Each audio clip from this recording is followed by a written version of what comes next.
this month following communications between him and Epstein being passed to authorities by the government. Mandelson's lawyers say he had agreed to attend a voluntary interview with police next month, and they have requested evidence justifying his arrest. Mandelson himself has previously expressed deep regret over his association with Epstein and is cooperating with the police investigation to clear his name. Joining us again, we have Mark Sutherland in London, a geopolitical commentator.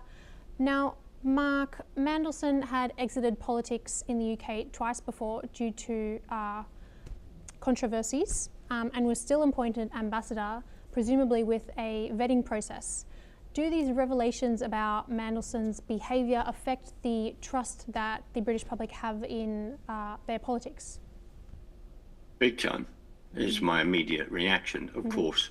The question is, excuse me, of why, to many of us that look at these events, have looked at these events since the Blair administrations and then Gordon Brown, is why after Mandelson was kicked out twice, Jeffrey Robinson, £375,000 loan that he didn't declare, and also the comment of trying to find British passports for two Indian businessmen, kicked out again, and his relationship. So people just thought, well, people know, we know this, so why don't you? So that was extremely silly to then appoint him in the way that it did, and people have been very angry about that. But I would just throw this in. We've just seen Andrew Mountbatten Windsor, formerly known as Prince, arrested in Norfolk, and I would say that in the court of public opinion there'd been a chatter to say, well, if you're arresting him, why has there been no arrest of Mandelson? I'll just throw that out there, the chatter.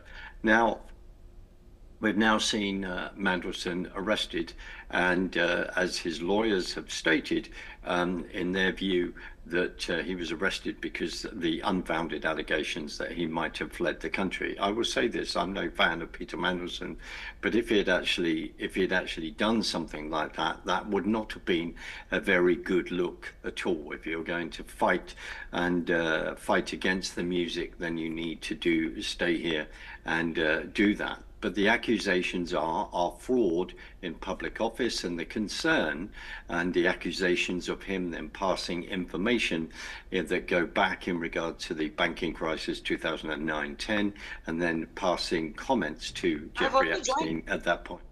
So these that is what this is actually strictly about, of when you're passing information and abusing the position that you are then in. Over to you.